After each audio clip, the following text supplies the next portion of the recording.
How to return items on the Goat app. So to return items on the Goat app, first you need to check for eligibility. So make sure you have the time frame, the condition, and the proof of purchase. So for the time frame, it's basically the specific time and return policy for your purchase. Then for the condition, the items must be in the original condition, unworn and washed with all original tags and packaging. And the proof of purchase is have your order confirmation or other proof of purchase readily available. Then you want to initiate the return. So locate the item, just basically go to your purchase section in the Goat app and find the specific item you want to return.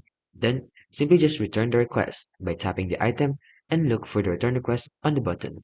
Then follow the instructions where it will guide you to the process. Then for the shipping, you will likely need to send the item back to Goat, so you need to provide a shipping label for instructions. And then lastly, for the refund, so be aware that Goat may deduct shipping cost and their stocking fee from your refund, and the original payment method, the refund will typically be processed back to your original payment method. And that's how you can basically make a return on the Goat app. And for the US returns, you need to have eligible items for 14 days after receiving your item to submit a standard return request.